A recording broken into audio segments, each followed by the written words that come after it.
कहते हैं कि जब कुछ अच्छा कर गुजरने का जज्बा हो तो दिक्कतें तमाम आती हैं, लेकिन इन दिक्कतों को कोई पार कर आगे निकल जाए उसे ही सफलता हासिल होती है। ऐसा ही कुछ कर दिखाया वाराणसी के संतोषी शुक्ला ने। संतोषी शुक्ला ने समाज को शिक्षित करने का जो संकल्प उठाया है, उसमें उन्होंने बेहद कम समय में काफ़ी सफलता हासिल की है। नवरात्रि के 9 दिनों हम बात करेंगे काशी की 9 शक्तियों की, जिसमें प्रथम दिन हम बताएंगे कि काशी की महिला शक्ति को जगाने वाली संतोषी शुक्ला के बारे में, जिन्होंने शिक्षा और आत्मनिर्भरता के माध्यम से महिलाओं समेत पूरे समाज को सुधारने का बीड़ा उठाया। वैसे तो नवरात्रि के प्रथम दिन शैलपुत्री की आराधना की जाती है, लेकिन हम जिस संतोषी के बारे में बात कर रहे हैं, उनका व्यक्तित्व शैलपुत्री की तरह साधारण है। एक और जहां संतोषी समाज में आर्थिक रूप से पिछड़ी महिलाओं को आत्मनिर्भर बना रही हैं, वहीं उन्होंने समाज के गरीब और पिछड़े बच्चों की शिक्षा की जिम्मेदारी भी ली है। एक मध्यम परिवार में जन्म लेने वाली संतोषी की सकारात्मक सोच व सही लक्ष्य ने आज उन्हें समाज में कई नई पहचान दिलाया है। साथ ही संतोषी द्वारा शुरू की गई संस्था से आज सैकड़ों महिलाओं को रोजगार समेत कई गरीब असहाय बच्चों को शिक्षा मिली है। संतोषी शुक्ला ने बताया कि वे पिछले 9 वर्षों से समाज सेवा का काम कर रही हैं। उन्होंने न सिर्फ बच्चों बल्कि माताओं को भी आत्मनिर्भर बनाकर उन्हें गरीब मुक्ति कराना है।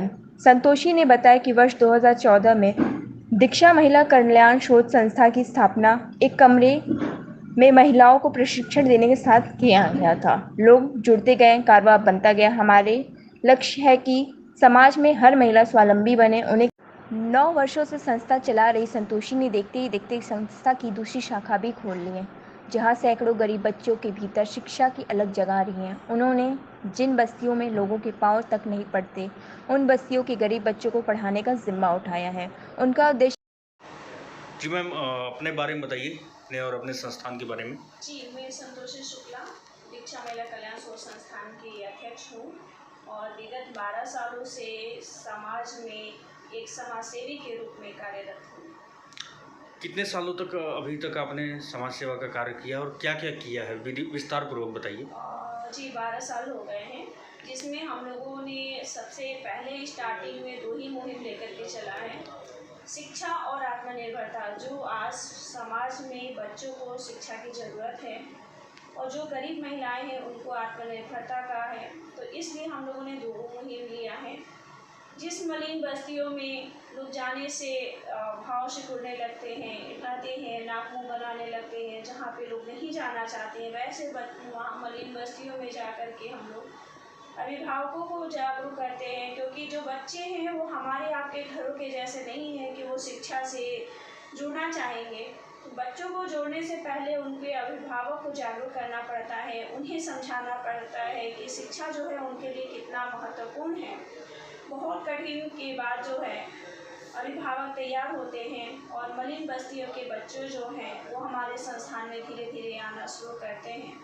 तो हमारे यहाँ जो बच्चों की संख्या है इस समय 500 से ज़्यादा है, जो मलिन बस्तियों के, तो कोई चाय बेचने वाले, तो सब्जी बेचने वाले के, या कुछ अच्छे घरों के भी बच्चे हैं जहाँ से उनकी पढ़ाई संतुष्टि नहीं हो पा रही होगी या अच्छे मार्क्स नहीं आ पा रहे हैं। तो जो हम लोगों का कार्य है कि कोचिंग के माध्यम से बच्चों को शिक्षा देना, तो वो हम लोग कर रहे हैं। और दूसरा जो है, महिलाओं को आत्मनिर्भर बनाने के लिए सिलाई, मेहंदी, ब्यूटिशियन, इन सारी चीज़ों का प्रशिक्षण दिया जाता है, जो कि फ्री है। इसके साथ साथ लघु उद्योग से भी उन्हें जोड़ा जाता है। जो महिलाएं पढ़ी लिखी नहीं हैं, जो पढ़ी लिखी हैं तो वो कहीं ना कहीं तो रोज़गार पा लेती हैं, सर्विस कर लेती हैं, जॉब कर लेती हैं, उनकी जीविका चल जाती है। लेकिन कुछ ऐसी महिलाएं हैं जो पढ़ी लिखी नहीं हैं, जो घर में रह गई हैं, घर तक ही सीमित रह गई हैं, कहीं ना कहीं आर्थिक समस्याओं से वो जूझ रही हैं। तो उनके लिए हमारी संस्था ने एक लघु उद्योग भी बनाया है, जिसमें अचार, मुरब्बा, पापड़, बरी, ये सब चीज़ें जो हैं वो बनवाई जाती हैं महिलाओं से, और बनवाने के बाद जो है इसको मार्केट में सेल आउट किया जाता है और जो उसका पूंजी होता है वो उन महिलाओं को दिया जाता है। तो इस तरीके से महिलाएं जो हैं आत्मनिर्भर बन रही हैं और अपने उत्साह के साथ साथ अपने बच्चों को भी आगे बढ़ा रही हैं। शिक्षा के क्षेत्र में भी वो भरपूर सपोर्ट कर रही हैं और बच्चों को भेज रही हैं पढ़ने के लिए।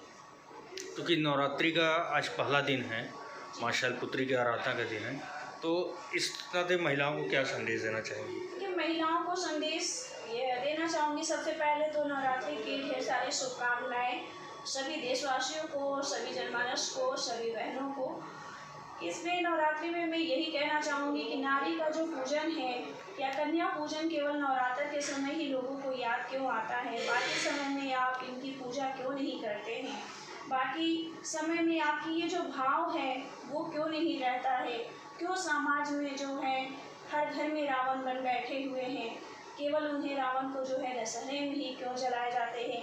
ये समाज से एक मेरा छोटा सा क्वेश्चन रहा है कि नवरात्र में ही कन्या हम लोग सोचते हैं कि कन्या पूजन करना है और नवरात्र में ही उनका सम्मान करते हैं, जो कि हमें लगता है कि नारी जो है हर समय शुरू से ही वो पूजनीय रही है। सृष्टि की जो रचिता है और जो मानव को लाने वाली है वो नारी ही है। यदि नारी न रहे तो किसी भी जनमानस का कोई जन्म न हो। तो नारी का सम्मान जो है ज़रूर करें। हर घर में बेटी है, बहन है, जिस तरीके से आपके घरों में आपकी बहन बेटी हैं, उसी तरीके से आप दूसरों के भी बहन बेटी को जो है समझें।